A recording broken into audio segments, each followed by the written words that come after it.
말씀 읽어보겠습니다. 고린도서 4장 6절에서 14절 말씀입니다. 고린도서 4장 6절에서 14절 말씀입니다. 제가 먼저 공부하겠습니다. 형제자매 여러분, 나는 여러분을 위하여 이 모든 일을 나와 아볼로에게 적용하여 설명하였습니다. 그것은 기록된 말씀 범위를 벗어나지 말라는 격언의 뜻을 여러분이 우리에게서 배워서 어느 한 편의 편을 들어 다른 편을 얕보면서 뽐내지 않도록 하려는 것입니다. 누가 그대를 여러분에게 보았습니까? 그대가 가지고 있는 것 가운데서 받아서 가지지 않은 것이 무엇이 있습니까? 모두가 받은 것이라면 왜 받지 않은 것처럼 자랑합니까? 여러분은 벌써 배가 불렀습니다. 벌써 부자가 되었습니다. 우리를 제쳐놓고 왕이나 된 듯 행세하였습니다. 여러분이 진정 왕처럼 되었으면 좋겠습니다. 그렇게 하여 우리도 여러분과 함께 왕노릇 하게 되면 좋겠습니다. 내가 생각하기에 하나님께서는 자손들이 우리를 지키 사용처럼 세상에서 가장 보잘것 없는 사람들로 내놓으셨습니다. 우리는 세계와 천사들과 사람들에게 구경거리가 될 것입니다. 우리는 그리스도 때문에 어리석은 사람이 되었지만 여러분은 그리스도 안에서 지혜 있는 사람이 되었습니다. 우리는 약하나 여러분은 강합니다. 여러분은 영광을 누리고 있으나 우리는 천대를 받고 있습니다. 우리는 바로 이 시각까지도 죽이고 말고 헐벗고 얻어맞고 저주하지 않습니다. 우리는 우리 손으로 일을 하면서 고대 노동을 합니다. 우리는 욕을 먹으면 도리어 축복하여 주고 박해를 받으면 참고 비방을 받으면 좋은 말로 응답합니다. 우리는 세상의 쓰레기처럼 되고 이제까지 만물의 찌꺼기처럼 되었습니다. 읽겠습니다. 내가 이런 말을 쓰는 것은 여러분을 부끄럽게 하려는 것이 아니라 나의 사랑하는 자녀같이 힘있게 하려는 것입니다. 그리스도 안에서 여러분에게는 분명히 스승이 있을 줄 알고 아버지는 여러분을 주셨습니다. 그리스도 예수 안에서 복음으로 내가 여러분을 낳았습니다. 16절까지 했습니다. 죄송합니다. 잠시만요. 지난 열흘간 제가 순천에 있었습니다. 네. 마이크 똑바로 들어가셔가지고 보고 싶었습니다. 아니 썩 그렇지는 않습니다. 그래서 이제 급하게 목사님과 이야기 나누다가 갑자기 이제 수협에 설교를 맡게 되었습니다. 그러다 보니까 제가 본문을 잠깐 착각한 것 같습니다. 죄송합니다. 용서를 구하겠습니다. 약간 피곤하긴 했는데 오늘 약간 피곤합니다. 그런데 갑자기 이제 말씀이 급하게 시작되면서 말씀이 급하게 시작되면서 월요일날부터 이제 늦게 자고 했더니 오늘도 피곤하더라고요. 근데 교회 와서 한 청년을 보고 힘을 얻었습니다. 얼굴을 보고 있으면 어디 갔지? 네, 그렇죠. 저기 있네요. 네, 너무 기분이 좋고 너무 재밌어서 유성이 보니까 힘이 나더라고요. 원래 찬양할 때 우리 원율 씨 아니면 채이를 보고 있거든요. 그런데 오늘 유성이를 계속 보면서 그냥 괜히 흐뭇해서 혼자 웃었습니다. 웃다 보니까 기분이 좋아지고 추성 선생님께서 또 기도를 하시는데 믿음이 주하나 다 성도니까요. 믿음이 열심히 잘하고 있는 거는 이제 소식을 들어서 이렇게 알고 있었는데 기도하시는 거 보시니까 너무 은혜가 되어서 너무 힘이 됩니다. 오늘 고린도전서 4장에 보시면 1절에서 5절 말씀을 보시면 사도 바울이 고린도 교회 성도들에게 그리스도인이라면 가져야 될 자세를 이제 전하고 있는 것이죠. 우리 이제 그 세번의 성경이기 때문에 우리가 관리자라고 표현하고 있는데 우리 기독 교정에서는 이제 맡을 자가 구할 것은 뭐죠? 중상. 맡을 자에게 구할 것은 중상. 다 세부적으로만 보시는 건가요? 맡을 자에게 구할 것은 충성이라고 말씀하고 있고 이제 우리가 누구누구를 구별할 것도 아니고 서로 판단하지 말고 판단할 분은 오직 하나님이시라고 바울이 이야기를 하고 있습니다. 오늘 본문 말씀은 이제 고린도 교회 성도들이 올바른 성도들의 그 모델을 가져야 된다는 거죠. 본질에서 벗어나 있다는 것을 지적하고 정말 우리가 그리스도인의 하나님의 복음을 맡은 관리자라면 어떻게 무엇을 가지고 무엇을 소망해야 되는가 그리고 무엇을 정말 자랑해야 될 것이 무엇인가를 말해주고 있는 것입니다. 그럼 마지막 이제 14절 보시면 물론 사랑으로 권면한다라고 말을 하고 있습니다. 그럼에도 불구하고 내용을 보시면 사랑으로 권면한다라고 표현을 하고 있지만 앞에 내용을 보면 굉장히 따끔하게 질책을 하는 것을 분명히 보게 됩니다. 고린도라는 도시는 잘 아시다시피 항구 도시고 로마 시대 때에도 굉장히 부유한 도시 중에 하나입니다. 거기에 고린도교 성도들 어떻습니까? 믿음 생활도 굉장히 열심히였던 것 같아요. 그래서 그들 안에 예배도 많았고 그들 안에 뭐도 많았습니까? 은사도 굉장히 충만했던 교회 중에 하나입니다. 그런데 그들의 그 부유함이 신앙의 열심히 스스로에게 자랑이 되고 나중에 뭐가 됩니까? 남을 판단하게 되는 그런 근거로 삼게 되고 있는 것이고, 그래서 바울은 그들의 그 착각을 끼워주고 있는 것입니다. 7절과 8절 말씀 다시 한번 읽어보도록 하겠습니다. 7절 8절을 함께 읽겠습니다. 누가 너희를 배달에게 모았습니다. 내가 가지고 있는 마음 앞에서 가서 받지 않는 것을 모르고 있습니다. 모두가 받은 것이라면 내가 받지 않는 것처럼 자랑합니까? 여러분 벌써 내가 그렇습니다. 벌써 부자가 되었습니다. 우리를 정치 왕이 된 것이 인생하였습니다. 아멘. 아멘이라고 말씀을 드렸습니다. 네, 멈추시면 됩니다. 네. 열심히 대단하시는데 여기서 보시면 당신들이 무엇을 근거로 우리가 서로 구별받고 있는가? 여러분이 받은 은사나 그 모든 것이 누구로부터 온 것인가를 사도 바울이 이야기하는 것이죠. 그들이 가지고 있는 그런 풍성한 환경이나 영적인 풍성함이 오히려 스스로를 우월감에 빠지게 만들고 영적으로 교만하게 만들고, 사도 바울이 봤을 때는 뭡니까? 왕이 된 것처럼 행동하고 있다라고 이야기하는 것이죠.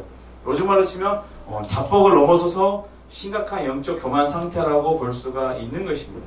그럴 수 있는 것이 고린도교 성도들은 평신도입니다. 그럼에도 불구하고 어떻습니까? 영적인 풍성함이 있었고 은사도 굉장했던 것 같아요. 그러다 보니까 그 모든 환경 속에서 우리가 이 정도를 누리고 있다면, 우리에게 복음을 전했던 사도라고 하는 당신이라면 하나님께서 뭔가를 더 많이 채워주지 않았습니까? 당신은 그걸 우리에게 보여주면 좋겠다라는 주장도 고린도전서, 고린도후서에 보면 등장하게 되는 거거든요. 왜? 자신들이 볼 때 사도 바울은 어떻습니까? 말로써 별로인 것 같고 풍겨지는 그런 풍채도 별로였기 때문에 뭔가 자기들이 이제는 우리가 저 사람 낫지 않나? 라고 하는 그런 생각들이 그들에게 이제 스물스물 올라오고 있는 것이죠. 그래서 바울은 그런 성도들에게 경고를 하는 것입니다. 왜냐하면 너희가 성도라면 당연히 가져야 되고 누려야 할 것들이 그것이 아니라는 것입니다. 그러면서 9절 말씀을 한번 읽어보도록 하겠습니다. 9절입니다. 함께 읽겠습니다. 내가 생각하기에 하나님께서는 사도들이 우리를 마치 사형수처럼 세상에서 가장 보잘것없는 사람들로 내놓으셨습니다. 우리는 세계와 천사들과 사람들에게 구경거리가 된 것입니다.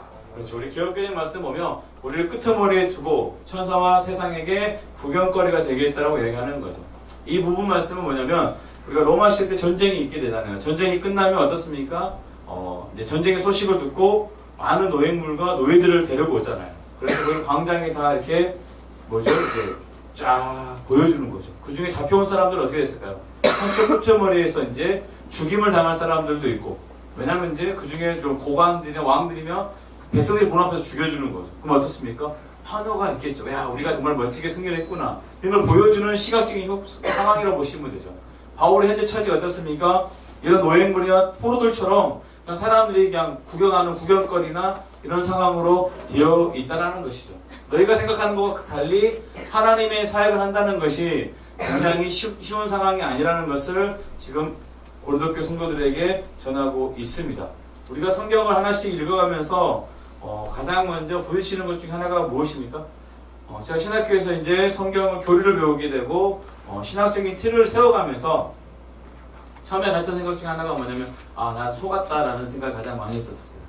그동안 내가 성경에서 말하는 그 뜻과 전혀 다른 이야기들을 많이 들으면서 내가 성경을 전혀 다르게 보고 있었구나라는 생각이 들었습니다. 왜냐하면 성경은 하나님 말씀이니까 어떻습니까?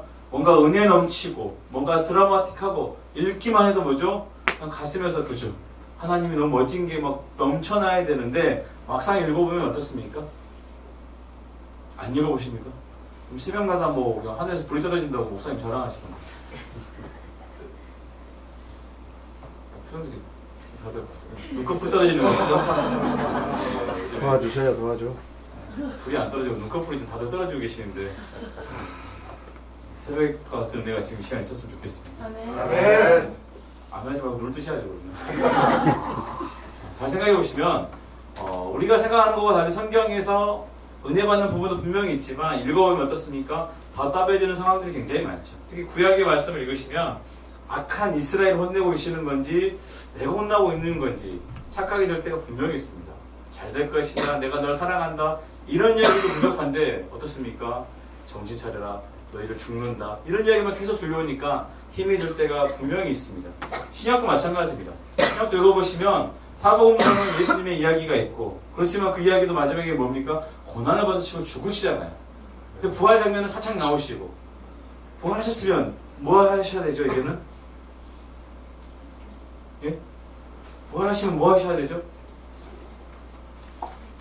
십자가 못 박은 사람을 찾아가서 야 나 살아났거든? 하면서 걔네들을 혼을 내신다거나 아니면 정말 로마 사람들을 싹 쓸어가지고 뭔가 새로운 이정표를 세우신다면 정말 좋을 텐데 승천도 어떻게 하십니까? 굉장히 조용히 부활도 조용히 아주 애매하게 이야기 남기시고 다시 올게 하고 오시는데 아직도 안 오시고 그렇지 않습니까? 뭐 별 느낌 없으십니까? 오셔도 그만 안 오셔도 그만이십니까? 뭐 그런 건 상관이 없는데 근데 뭐 어차피 요한계시록을 읽으시면 그렇죠 다시 오신다고 약속을 하시는데 뭔가 애매하게 모든 내용들이 정리가 되니까 뭔가 좀 껄쩍지근한 느낌이 있습니다. 뭐 변비 있으신 분들은 아시죠 모르겠지만 변비가 굉장히 심하면 화장실을 갔다 나왔지만 어떻습니까? 개운한 맛이 없는 것처럼 성경을 읽으면 뭔가 시원하게 딱 뚫려야 되는데 개운한 게 없거든요. 그래서 어떻습니까? 신천지는 이단들이 우리한테 와서 성경 공부를 제대로 하면 뭐죠? 시원해진다라고 이야기를 하는 거죠. 근데 거기 가면 죽는 거죠. 우리가 생각해보면 성도라는 것은 어떤 존재입니까? 성도가 다 되셨잖아요. 그렇죠? 아까 추성용 성도님 그러니까 집사한대요라고 누가 딱 교정을 해주셨는데 맞죠? 네, 직분도 중요하지만 우리 부름받은 성도라는 게 더 중요하다고 저는 생각을 합니다. 그렇다면 성도는 어떤 존재입니까? 하나님을 아버지로 믿고 예수 그리스도를 우리의 구주로 믿고 영원한 약속을 소망하는 자들이 맞습니다. 그렇죠? 그런데 그렇다면 우리가 가지는 특권은 무엇입니까? 성도잖아요. 우리가 가지고 있는 특권이 무엇입니까? 아멘 하지 마시고 특권이 뭐냐고요. 새벽마다 불이 떨어진다는데 그게 특권입니까? 그냥 뭐 하시는데 도와주려고 하시는데 네, 감사합니다. 예, 예. 그 마음으로 충분합니다. 예, 감사해요. 도와주고는 싶은데 예, 알겠습니다. 그럼 우리 성도의 영광은 무엇입니까? 영광 다양하죠. 성도의 특권도 다양하고 영광도 다양하죠. 중요한 건 뭐냐면 성경에서 말하고 있는 성도의 존재가 무엇인가가 우리 각자의 그림들이 분명히 있을 것 같아요. 고린도 교회가 지금 가지고 있는 그림은 뭡니까? 하나님의 성도들은 세상보다 지혜롭고 존귀하고 강한 자라는 거예요. 그래서 뭐죠? 이 세상에서 왕처럼 되는 자라고 스스로 착각하고 있는 것입니다. 뭐 우리 성도님도 그렇게 생각하십니까? 네, 뭐 동의하시는 분도 있고 그렇지 않은 분도 있을 거라고 생각하는데 그러면 우리가 불신자들 전도할 때 우리가 쓰는 미끼가 무엇입니까? 미끼라고 그러니까 표정이 좀 보시면 뭐 미끼 뭐 이렇게 하시는데 갑자기 뭐 팝콘도 떠오르시고 막 떠오르시죠. 왜냐하면 주님께서 우리를 사람은 낚는 어부로 부르셨잖아요. 그럼 사람을 낚으려면 좋은 미끼를 써야 되지 않습니까? 어떤 미끼를 쓰셨습니까? 저는 이제 모태신앙이가지고 전도를 받아본 적이 없으니까 불신자였다가 전도될 때 그냥 교회 나가볼까 하면서 혹했던 미끼는 무엇입니까? 다른 건 별로 신경 안 썼는데 이건 덥석 물었어요. 우리 아이들 뭐 라면요, 팝콘요 그거 말고 좀 더 어르신들에게 우리 어른들에게 묻겠습니다. 하나님이 살아계시다. 그게 뭐 덥석 물을 만한 거였습니까? 그렇게 전해졌어요. 교회 다니면 행복해지고 모든 일이 다 잘 풀릴 것입니다.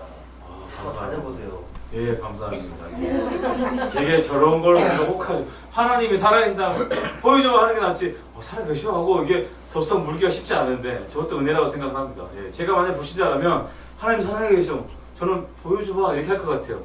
정말 하고 따라가기는 쉽지 않은데 오히려 예, 지사님 말씀하신 것처럼 예수 믿으면 다 잘 된다 그러면 안 되는 상황이 있으면 혹 해가지고 덥석 물 것 같아요. 우리 예수 믿으면 복 받고 남편이 문제가 있는 분은 남편이 잘 된다니까 자식이 문제를 터뜨리면 자식이 잘 된다니까 하면서 이런 식으로 우리가 미끼를 던지지 않습니까? 정작 내 자식이 잘 안 되고 있는데 그렇지 않습니까? 아들 있어? 갑자기 왜 한숨을 푸셔? 부모의 마음으로 치면 한숨입니다 저거는. 네. 가만히 있으면 중해나 간다고 그렇죠. 제가 말하시는 분들 굉장히 많이 계시는데 우리 이 땅에 복음이 전해지고 우리 아시다시피 이제 100년 전에 평양 대복음이 있었습니다. 그러면서 그때 이제 교회들이 많이 세워지죠. 본격적으로 이제 교회들을 이제 그 신학교가 확장되면서 복음이 전해지는데 그때 1세대 우리 목사님들, 우리 성도님들이 전했던 메시지가 뭐였냐면 잘 하시는 거예요. 사자성어, 예수 천국, 불신지옥. 그렇죠. 이걸로써 복음을 전했습니다. 아시다시피 그 당시는 나라도 뺏겼고 정말 민초들의 삶이 너무 힘들었기 때문에 정말로 지금 삶이 지옥인데 죽은 후에라도 천국 간다고 하니까 괜찮거든요. 그래서 그 복음으로 나아갔습니다. 근데 이제 우리가 해방하고 70년대부터 90년대 뭐 지금까지도 뭐 쓰는 미끼입니다. 그 미끼가 뭐죠? 예수 믿고 복 받자요. 예수 믿으면 다 잘 된다는 겁니다. 왜 바뀌었을까요? 왜 바뀌었을까요? 살아보니까 어떻습니까? 천국은 너무 멀어요. 그렇지 않습니까? 뭐 끄덕끄덕 하시고 계시는데 천국이 멀어도 너희들 아직 인생이 길잖아. 에이 나쁜 것들아. 니네 목사님이 하면은 또 억지로라도 대답하더니 이러고 말고 눈만 부라리고 있으면 어쩌라는 거야. 차라리 졸면 내가 이해라도 한다. 눈만 부리부리 뜨고 뭐 째려만 먹으면 어쩌자는 거야. 싸우자는 것도 아니고. 특히 너 왜 이렇게 인상 쓰고 있어? 뭔 일 있어? 내가 너 얼마나 귀하게 여기고 있었는데 그렇게 웃으면서 봐. 이렇게 보지 말고 무섭다 야. 천국은 너무 멀잖아요. 그래서 예수 믿으면 천국 갑니다 하는데 사람들이 슬슬 이게 약발이 떨어지는 거지. 미끼를 던져도 물어요 안 물어요? 안 뭅니다. 뭘 던집니까? 예수 믿고 복 받자라는 거예요. 근데 참 감사하게 70년대부터 대한민국이 막 성장했잖아요. 그러니까 정말로 예수 믿고 복 받는 사람 관중들이 넘쳐나거든요. 오 귀가 쫑긋해지면서 나도 한번 믿어볼까 하면서 교회에 나오게 돼요. 정말 근데 경제가 성장하니까 정말로 충분한 보상까지 따라오는 것 같아요. 그래서 예수 믿고 복 받자가 대박 미끼가 돼가지고 지금까지도 널리 쓰이고 있는 미끼 중에 하나입니다. 성경 말씀 중에 요한3서 우리 1장에서 2절 말씀이 있습니다. 유명 말씀입니다. 찾을까요? 요한3서 우리 1장 2절. 요한3서 어디 있죠? 계시록 가기 전에 보면 그렇죠? 그쪽에 본문에 기다리고 있습니다. 한번 읽어보시죠. 사랑하는 자여, 내 영혼이 잘된 같이 내가 범사에 잘되고 강구하기를 내가 강구하노라. 유명한 그렇죠. 다른 교장에서 삼중복음이라기도 하고 뭐 오중복음이라고도 하는 그 유명한 말씀이에요. 일명 순복음에서 이 말씀으로 어마어마하게 교회가 부흥했다고 볼 수 있는데 어떻습니까? 영혼이 잘되면 그렇죠. 범사가 잘되고 건강해지고 건강해지고 축복해지고 이렇게 연결되는 상황이죠. 여기서 내가 근데 중요한 건 뭐죠? 강구하노라죠. 뭐죠? 유코마에 내가 기원한다. 내가 기도한다라는 내용이죠. 무슨 뜻일까요? 예수 믿으면 영혼이 잘되고 범사가 잘되고 강건하긴다가 아니라 뭐죠? 잘되기를 내가 원한다죠. 근데 이 부분 다 잘라버리고 잘된다라고 딱 마침표를 찍게 되는 거예요. 근데 당시에는 뭐 예수 믿고 병이 고치신 분도 있었고 지금도 마찬가지입니다. 복 받는 분도 분명히 있지만 본문의 내용은 결코 이런 내용이 아니거든요. 우리가 가이오라고 하는 장로에게 요한이 편지를 보내는데 그 가이오라는 장로가 처한 상황이 좋지를 않았어요. 그래서 이 장로를 격려해주고 위로하는 차원이었고 그래서 잘 되기를 원한다라는 그 소망의 메시지인 거지 예수 믿으면 잘 된다는 그런 건 아니죠. 고린도교 성도들도 이런 왜곡된 기대를 가지고 있는 거예요. 성도라면 그렇죠? 당시에 부유한 그 지역에서도 뭔가 잘 돼야 되는 것 같이고 그렇죠? 이 정도는 돼야 된다는 어떤 기준점이 있었던 것 같아요. 근데 사도 바울이 봤을 때는 그렇지 않다라는 거죠. 그리고 그들이 가지고 있는 왜곡되는 그 기대를 사도 바울이 뒤집어 버립니다. 그리고 오히려 뭐죠? 내가 지금 이런 험악한 처지에 있다라고 바울이 성도들에게 오히려 전하고 있습니다. 한마디로 뭐죠? 사도인 내가 이 정도면 너희도 뭐죠? 일면 이 정도 비슷하게는 가야 된다라고 권면하고 있어요. 착각하지 말고 정신을 차리라는 것입니다. 우리 요한복음 15장 한번 보겠습니다. 요한복음 15장 18절에서 23절입니다. 요한복음 15장 18절에서 23절입니다. 함께 읽겠습니다. 세상이 너희를 미워하면 너희보다 먼저 나를 미워한 줄을 알라. 너희가 세상에 속하였으면 세상이 자기의 것을 사랑할 것이나 너희는 세상에 속한 자가 아니요 도리어 내가 너희를 세상에서 택하였기 때문에 세상이 너희를 미워하느니라. 내가 너희에게 종이 주인보다 더 크지 못한다는 말을 기억하나 사람이 나를 박해하였은즉 너희도 박해할 것이요 내 말을 지켰은즉 너희 말도 지킬 것이라. 그러나 사람들이 내 이름으로서 말미암아 이 모든 일에 너희에게 하리니 이는 나를 보내신 이를 알지 못함이라. 내가 와서 그들에게 말하지 아니하였더라면 죄가 없으려니와 지금은 그 죄를 핑계할 수 없느니라. 나를 미워하는 자는 또 내 아버지를 미워하느니라. 아멘. 이 말씀을 누구에게 주시는 말씀입니까? 제자들에게 주시는 말씀이고 오늘 복음을 따르는 우리에게도 동일하게 주시는 말씀이죠.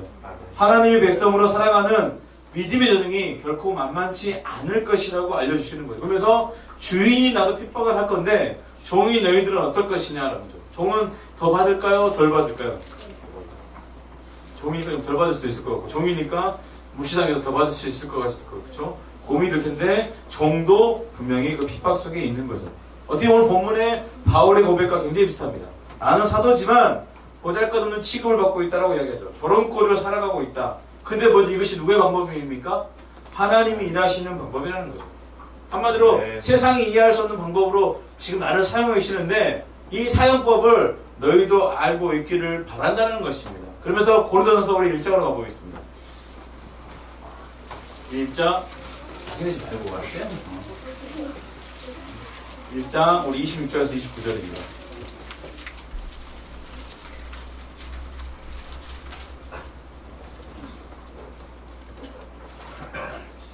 26절에서 29절을 함께 읽겠습니다.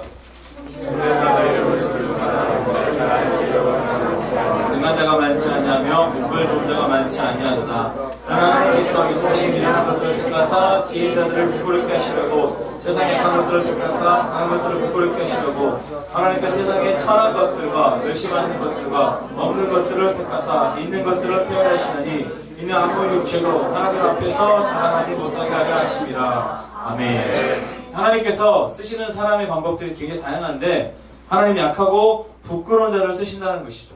때로는 하나님께 쓰시기 위해서 어떠한 인생에 개입해서 그를 부끄럽고 약한 자로 만들 수도 있다는 겁니다. 중요한 건 뭡니까? 그 미련하고 부끄럽고 약한 자의 모습을 먼저 멋지게 바꿔주시고 뭔가 놀라운 것들을 갖추게 해주시면 좋을 것 같은데 아멘하지 마십시오. 좋을 것 같은데 그렇죠. 우리는 좋게 갖춰주길 바라잖아요. 근데 갖춰주시지 않고 그 부끄럽고 약한 모습 그대로 뭐 한다고요? 그냥 세상에 던져버리신다고 보내주신다는 거예요. 여기서 우리는 항상 헷갈리게 됩니다. 왜 우리가 복음을 가지고 있고 하나님의 은혜가 충만하고 내가 지금 주의 일을 안 한다는 것도 아니고 주의 일을 하기 때문에 하나님께서 우리에게 어떻게 주셨습니까? 그 일을 뭐죠? 잘할 수 있게 도와주지는 못할 망정 뭐 합니까? 방해는 안 했으면 좋겠는데 그렇죠? 우리의 상황들을 원치 않는 방법으로 계속 만들어 가시는 거죠. 신앙생활하면서 우리가 갖는 기대가 분명히 존재하게 됩니다. 우리가 이 세상이 알 수 없는 이 세상에서 바꿀 수 없는 복음을 하나님께서 우리에게 주셨어요. 믿으십니까? 그리고 우리는 그 복음을 가지고 뭐 합니까? 멋지게 전하고 싶어요. 그러면 그 복음을 전하는 자를 하나님께서 뭐죠? 멋지게 포장을 해주셔야 우리가 복음을 전할 맛이 나잖아요. 그렇지 않습니까? 예수님도 복 받아 근데 뭐죠? 친구가 너 먼저 복을 받고 와라 이렇게 하시면 어떨까요? 받았어. 아 맞습니다. 네. 저한테 그렇게 따지시는 반응해주신 거 감사한데 이렇게 막 던지면 제가 당황합니다. 사랑합니다. 그만하지 마시고 앞에만 하시면 됩니다. 저만 안 하시고. 우리가 제가 예전에 굉장히 오래된 이야기입니다. 결혼 이제 준비를 하는데 아시다시피 제가 뭐 이렇게 뭐 시계나 반지나 이걸 굉장히 안 좋아합니다. 몸에 뭐 걸치는 걸 이상하게 안 좋아지게 되더라고요. 군대 제대하면서. 그 전까지는 굉장히 탐냈었는데 군대 제대하고 하나님을 제대로 경험하면서 이 모든 것을 다 분토처럼 여기고 이제 관심이 없어졌어요. 근데 결혼식 할 때 반지도 안 한다고 했는데 그럼 그냥 부모님 뒷살에 어쩔 수 없이 하게 되고 그냥 이제 하객들 앞에서 그래도 뭔가 끼는 건 보여줘야 되니까 그리고 지금까지 그냥 서랍에 그대로 있습니다. 감사하게도 이제 그 아내도 안 좋아해서 서로 안 끼니까 서로 쌤쌤이 돼가지고 마음 편하게 살고 있습니다. 그런데 이제 장모님이 그래도 뭔가를 하나 해주시고 싶었던 것 같아요. 그래서 이제 아무것도 안 한다 그러니까 뭐라도 해야 된다 해가지고 이제 딸을 이제 푸시를 해서 이제 저를 데리고 이제 신세계를 간 적이 있어요. 아무것도 필요 없는데 자꾸 뭘 사라고 하니까 이제 가서 알겠어 하고 이제 예복 입잖아요. 결혼식에 입어야 양복. 예복 하나 마치고 그래도 뭔가 좀 장모님 넉넉하게 주셨는지 막 계속 더 사라고 하라는 거예요. 그래서 뭘 살까 하다가 이제 그냥 돌아다니면서 신세계 명품관도 있잖아요. 나 저기 간다는 거. 저거 가서 뭐 마음에 들어서 사버린다고 하도 그래서 그러니까 가서 사래요. 그래서 아 그래 하고 들어갔죠. 살 마음 하나도 없었는데 가격을 보고 더 마음이 사라졌죠. 그건 뭐 5, 600 넘어가더라고. 뭐야 이게 뭐로 만들었길래 하는데 중요한 거는 이제 그 직원들이 딱 들어가면 붙잖아요. 안 붙어요. 카운터에 네 오세요 하고 안 붙어. 뭐 만지고 보면 와서 붙여서 이렇게 설명을 해줘야 되는데 안 붙어요. 딱 너무 꼴 보니까 안 살 것 같아 하는 표정으로 저를 보고 있는 거예요. 굉장히 기분이 나쁘더라고요. 사모님 보고 붙었을 것 같아요. 그건 또 무슨 말이지? 그분이 돌아가면서 연락을 드렸습니다. 너무하시네. 저도 괜찮았어요. 여러분이 괜찮게 생각하시 저분이 저를 선택했으면 저도 괜찮은 거잖아요. 네. 주님이 여러분 선택하시면 여러분이 괜찮은 거잖아요. 왜 구별하십니까? 찾아봐도 구별하지 말라고 하는데 저는 뭐 정말 기도했어요. 하나님 오늘은 농담식으로 말씀을 전하지 않고 찾아봐도 정말 진지하게 전한 말씀이니까 정말 진지하게 전하고 내려오겠습니다 했는데 농담도 안 먹기가 돼버렸습니다. 근데 정말로 안 오는 거예요. 뭔가 뭐 이건 얼마야 막 하니까 오더라고요. 그냥 퉁명스럽게 뭐고 설명하는데 정말 사고 싶으면 일도 안 들게 만드는 거예요. 그냥 대충 보고 나왔어요. 다른 메이커 갔더니 굉장히 따뜻하게 인사해주고 하더라고요. 저렴한 메이커여서. 그러니까 거기서 마음이 열려가지고 거기 가방을 이제 하나 싼 걸 샀는데 지금까지 별로 쓸 일은 별로 없는데 10년째 장롱 안에 그대로 이제 교회 사무실 안에 있긴 있습니다. 근데 이제 중요한 건 뭐냐면 본인들이 뭐 비싼 걸 파니까 스스로 뭐죠? 대놓고 말하면 페라가모 거기였어요. 본인이 페라가모 쪽 착각하고 계시더라고요. 하늘에 봐도 뭐 별 볼 일 없는 사람인데 굉장히 교만하게 서 있더라고요. 자기가 명품인 것처럼 착각하는 사람들이 있어요. 그런 사람들 보면 우리 뭐라고 말합니까? 재수깡이라겠죠. 요즘에는 이제 뭐 그런 일이 있는지 모르겠지만 제가 뭐 중고등학교 때만 해도 그 시내에 가보면 순천도 시내가 있습니다. 시내에 가보면 이제 뭐 길거리에 막 이렇게 뭐 그때는 뭐 많이 파는 분들이 많았잖아요. 자판도 있고 해가지고 뭐 길거리에서 길보드 차트라 해가지고 뭐 테이프도 팔고 시드 파는데 그때 가보면 이렇게 뭐죠 그 기금속을 파시는 분도 있었어요. 이렇게 알이 굵은 막 그죠? 금반지도 번쩍번쩍하고 딱 보면 순금보다 더 순금같이 막 반짝반짝 하거든요. 근데 대학교 1학년 때였어요. 친구 한 놈이 이제 군대 가기 얼마 안 돼, 이제 군대 가기가 이제 영장이 나와서 뭐 이러는 차원에서 시내 가다가 우연히 이제 그 화려하게 막 또 기금속을 팔더라고요. 요즘에는 그런지 모르겠는데 뭐 조폭들이 멜만한 그런 알이 이만한 막 그 목걸이 있잖아요. 민망한데 그걸 이제 우정 목걸이 해가지고 친구들이 한 2만 얼마씩 주고 정말 이렇게 알이 굵은데 개 목걸이도 아니고 이렇게 큰 걸 샀어요. 근데 목이 막 무겁더라고요. 근데 친구들끼리 우정 목걸이로 이제 해가지고 했던 적이 있습니다. 근데 그날 그거 사고 이제 뭐 같이 농구도 하고 헤어지고 중요한 거는 뭐라 한 일주일 채 되지 않았는데 친구들 건 괜찮더라고요. 제 것만 제 땀이 많거든요. 검은티 하게 되고 뭔가 색깔이 바래지기 시작하는 거예요. 그래서 친구들이 너무 뭐 에일리언이냐고 무슨 침이 얼마나 아니 땀이 얼마나 독하길래 뭐 금을 녹인다고 막 놀린 적이 있었는데 아무튼 살 때 그것이 평생 갈 거라고 생각해서 샀겠습니까? 아니죠. 가짜인 줄 알죠. 왜요? 가짜니까 그렇게 길거리에 놀아놓고 팔지 누가 진짜를 그렇게 팔겠습니까? 진짜는 어디에 있습니까? 금은방에 가면 어떻습니까? 아주 강한 유리 속에 있고 이것 좀 보여주세요 하면 주인이 꺼내가지고 딱 이렇게 그죠? 못 가져가게 보여주기만 하고 얼른 놓잖아요. 그런 상황도 생각하시면 되죠. 길거리에 그렇게 알이 이만한 그 금목걸이를 2만 원에 팔 사람이 누가 있겠어요?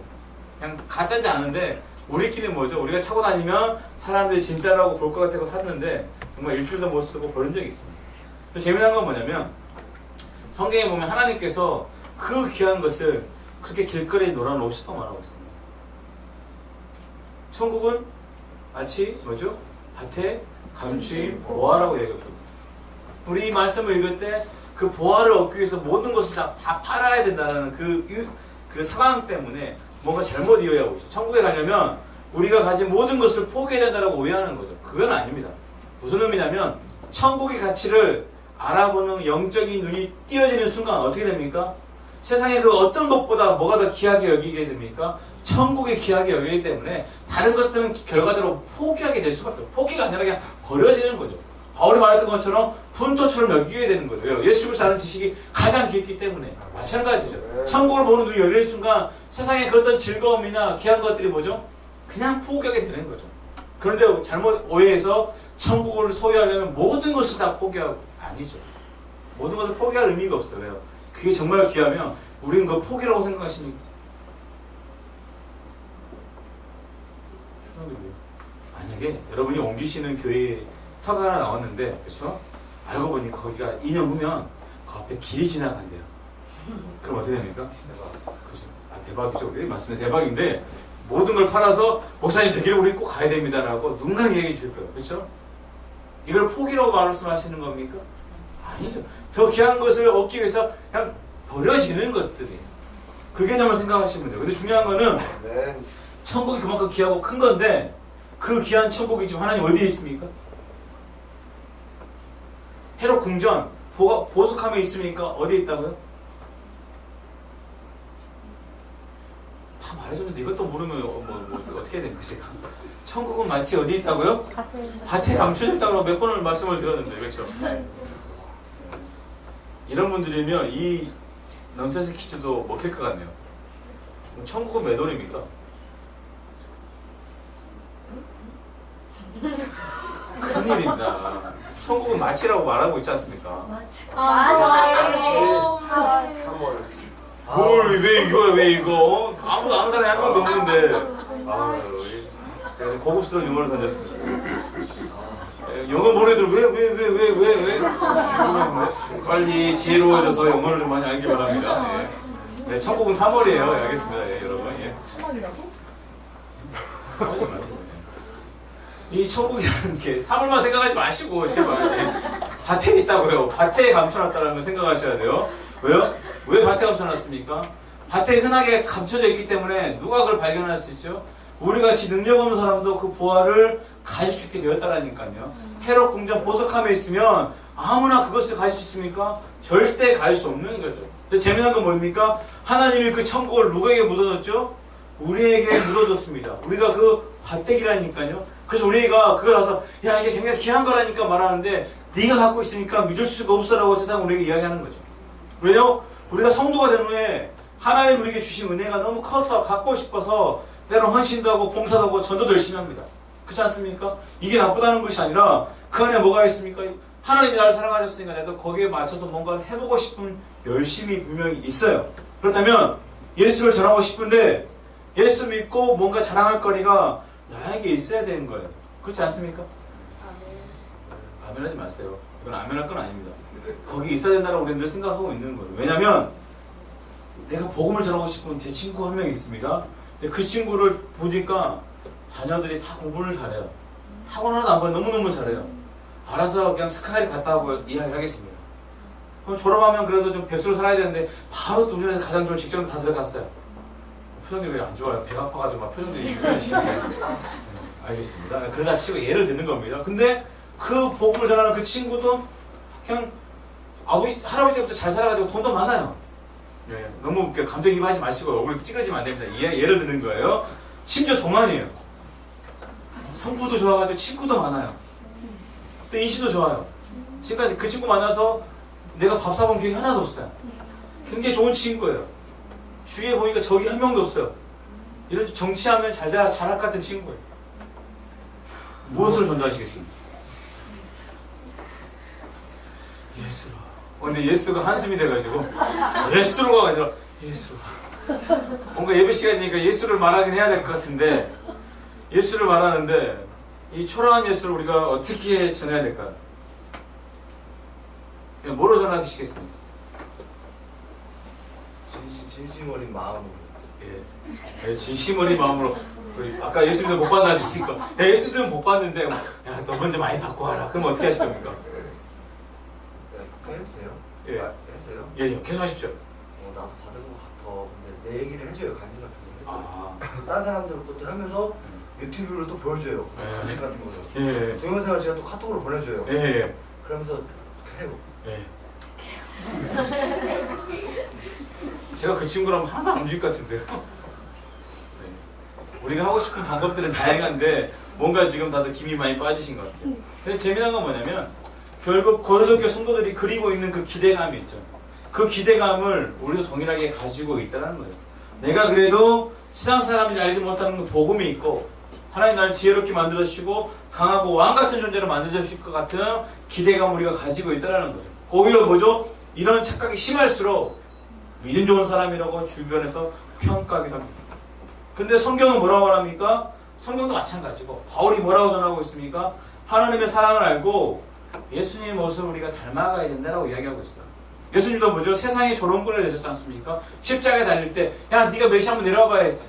수많은 조롱 속에 저라면 내려왔다니까요. 못을 뽑고 내려와가지고 내려왔다 어떡할래? 그렇죠. 속은 시원할 수 있는데 우리의 구원의 역사는 멀어지는 거죠. 그렇지 않습니까? 우리가 뭔가를 보여주고 싶고 나타내고 싶은 거 있는데 아니죠. 너희가 세상보다 강하고 지혜롭고 왕 같은 마음을 갖는 건 좋은데 더 중요한 게 있다라고 바울이 얘기하는 거죠. 진짜 중요한 건 뭡니까? 예수 그리스도의 십자가라는 거죠. 왜 우리가 그 십자가가 우리의 자랑이 돼야 됩니까? 세상 권세가 그 많은 자들이 결국은 어디로 갑니까? 사망으로 가는데 그 십자가만이 우리를 어디로 인도합니까? 영원한 소망의 땅으로 인도하는 줄 믿으시기 바랍니다. 그래서 십자가가 우리의 자랑이 될 수 있는 거죠. 세상에 그 유명하고 능력 있는 것들 내 안에 없지만 내 안에 예수로서 우리가 충만할 수 있는 그 능력이, 그 기쁨이, 그 확신이, 그 자부심이 우리에게 있으면 좋겠습니다. 너희가 신앙을 힘과 능력으로 뭔가 표현하고 싶은데 그건 틀렸다는 거죠. 우리 하나님은 뭐죠? 죽어주시고 낮아지시는 겁니다. 너희 안에 이 마음을 품으라. 누구의 마음입니까? 곧 그리스도 예수의 마음이니. 그렇죠. 예수님께서 뭐죠? 죽기까지 순종하셔가지고 낮아지셨잖아요. 그때까지 순종하니까 하나님께서 이 정도면 됐어 하고 살려주시고 높여주셔야 되는데 뭐죠? 죽으셨습니다. 여기서는 아멘이 안 나오죠. 영광 됐습니다 하면 아멘이 나오는데 죽으셨습니다 그러면 아멘이 안 나오죠. 근데 뭐죠? 그 예수님을 주님께서는 죽으셨다는 거예요. 우리 고린도서 우리 1장 18절 한번 읽어보겠습니다.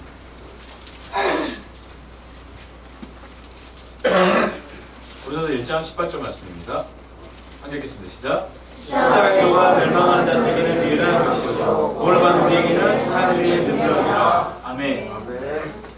고린도 교회 성도들이 가지고 있는 화려한 은사나 그들이 가지고 있는 부유함도 중요하지 않다는 거죠. 십자가의 도가 얼마나 중요한 건지 사도 바울이 오늘 우리에게 다시 한번 말해주고 있는 것입니다. 우리 머릿속에서 정리해야 될 정말 중요한 것 딱 하나의 모델, 우리가 기대할 건 뭡니까? 예수 그리스도의 십자가라는 거죠. 우리의 복음도 마찬가지고 전도의 힘도 마찬가지고 교회의 부흥의 힘도 마찬가지고 사역의 힘도 십자가의 은혜를 아는 사람들이 정말로 간절하게 하나님 앞에 선주로 믿으시기 바랍니다. 왜 이렇게 열심히 찬양하십니까? 왜 이렇게 열정적으로 찬양하십니까? 왜 새벽마다 나와서 기도하시고 아무도 나오라고 강요하지도 않는데 그렇게 나와서 하시는 이유가 무엇입니까? 그 십자가의 은혜를 우리가 이미 안에 가지고 있기 때문입니다. 그렇다면 그것이 우리의 자랑이 되어야 됩니다. 다른 사람들이 그래 예수 보여줘봐 할 때 우리가 뭔가 잘 되어지고 확신에 찬 세상적인 기준으로 그들에게 보여주고 싶고 그걸로 승부하고 싶은데 하나님의 역사는 그렇게 우리에게 일하지 않는다는 것입니다. 그래서 우리는 뭐죠? 만물의 찌꺼기처럼 사용하시는 거예요. 찌꺼기 그러니까 뭔가 좀 있어 보이는 거 같습니까? 그냥 언어 그대로 익히면 폐기물이에요. 우리 폐기물은 뭐죠? 땅에 묻는 거 말고는 방법이 없어요. 쓰레기예요, 쓰레기. 근데 그걸로 우리를 쓰신다는 거죠. 굉장히 불편하게 느낄 수 있는데 쓰레기처럼 죽이기를 작정한 자처럼 하나님께서 우리를 그렇게 저런 꼴을 좀 세상에 던져버리시는데 그게 뭐의 시작입니까? 하나님의 일하심의 시작이라는 거죠. 우리가 흔히 말하죠. 인생 바닥을 치면 올라간다라고. 아니요. 신앙은 여기가 바닥인가 싶으면 하나님께 더 내려가게 하시고 이 정도면 바닥이겠지 싶으면 더 내려가게 하죠. 그거 않습니까?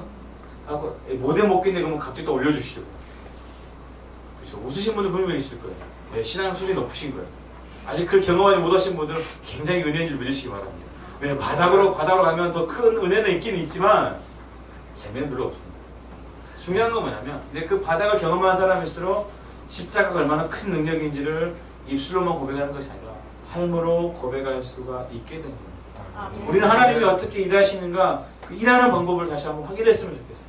그는 정말로 능력인 십자가인 줄 믿으시기 바랍니다. 네. 세상에 결코 줄 수 없고 채울 수 없는 그 은혜의 자리는 오직 십자가를 경험하는 사람만이 발견할 수 있음을 믿으시기 바랍니다. 우리 어린 친구들은 아멘하지만 이해될 수 없어요. 하지만 인생의 산전수전을 다 겪으시는 그 우리 어머니 세대들, 어르신들은 그저 고개가 끄덕여 있을 수밖에 없어요. 세상적인 가치를 내 안에 충분히 채웠음에도 채울 수 없는 그 인생의 공백이 분명히 있거든요. 그 큰 구멍은 뭐로만 채워집니까? 예수님의 십자가임을 믿었으면 좋겠습니다. 네. 친구에게 말씀하십시오. 너 안에 영원한 영적인 갈증, 그렇죠? 인생의 갈증은 오직 예수 앞에 나올 때만이 채울 수 있고 그 영원한 생수의 강이신 예수님을 만나는 사람만이 뭐 할 수 있습니까? 진짜 평안 속에 살아갈 수 있다. 아멘. 우리의 자랑이 무엇입니까? 십자가 되었으면 좋겠습니다. 예수 믿었더니 내가 이렇게 됐고 우리 아이들이 이렇게 됐고 맞아요. 이거 없이 어떻게 주의 길을 갈 수 있어요? 하나님께 우리가 주신 기쁨입니다. 정말이에요. 하나씩 하나 채워지는 기쁨이에요. 그렇지 않습니까? 오늘 추성용 지사님이 하신 거 기도 딱 들었을 때 나 어디 계십니까? 문선미 지사님 어때요? 문선미 찾았네요. 최재분 어떻습니까? 도전이 되시죠? 도전이 되시죠? 더 사모하게 되죠. 하나님 저에게도 저런 은혜 주십시오라고 기도하지 않습니까? 당사자는 어떠신가요? 아직 멀었습니까? 네, 알겠습니다. 네, 아직 멀었다고 더 열심히 분발해 주시고 갈 길이 먼 것 같습니다. 이 정도면 될 줄 알았는데 더 큰 걸 요구하고 계십니다. 중요한 거는 그 은혜 안에 채워지고 하나하나 되어지는 게 우리의 힘이고 기쁨은 맞습니다. 하지만 이걸로서 우리가 승부하는 것이 아니라 우리 진짜 자랑은 뭡니까? 예수 그리스도 십자가인 줄 믿으시기 바랍니다. 아멘. 사도 바울이 1장부터 몫을 받고 시작하잖아요. 왜 그럴까요? 착각하고 있는 그들에게 알려주고 싶은 거예요. 너희가 가지고 있는 그 능력, 진짜 능력은 그게 아니라는 거죠. 우리의 진짜 능력은 예수 그리스도의 은혜의 십자가가 되었으면 좋겠습니다. 기도하겠습니다. 사랑하신 아버지 하나님 감사함을 드립니다. 이제 정말 우리가 은혜를 사모하는 자에서 벗어나서 정말로 예수 그리스도를 따르고 온전히 섬기는 믿음의 장성한 분량까지 이룰 수 있는 귀한 믿음의 공동체로 인도하여 주시옵소서. 주님이 좋고 하나님의 은혜가 감사하고 기뻐서 늘 말씀과 찬양과 기도로 나아가는 귀한 공동체입니다. 하지만 이 영적인 은혜가 교만함으로 넘어지지 않게 하시고 더 풍성한 소망이 되게 하시고 더 뜨거운 십자가를 소망하는 믿음의 입술도 되게 하여 주시옵소서. 정말로 죽어가는 수많은 영혼들에게 영원히 갚을 수 없는 그 은혜를 전하고 영원히 채울 수 없는 그 소망을 전해서 살아계신 하나님 은혜가 무엇인지를 온전히 증가할 수 있는 귀한 믿음의 공동체 새로운 교회로 인도하여 주시옵소서. 그래서 날마다 기도하는 담임 목사님 입술에도 권세를 세워 주시옵시고 함께 기도하는 성도들의 입술에도 권세를 세워 주시옵시고 교회를 이전하기 위해서 열심히 기도하는 가운데 있사오니 하나님 주의 은혜를 넘치도록 또 세울 수 있는 귀한 또 처소로 인도하여 주시옵소서. 예수님의 이름으로 기도합나이다. 아멘.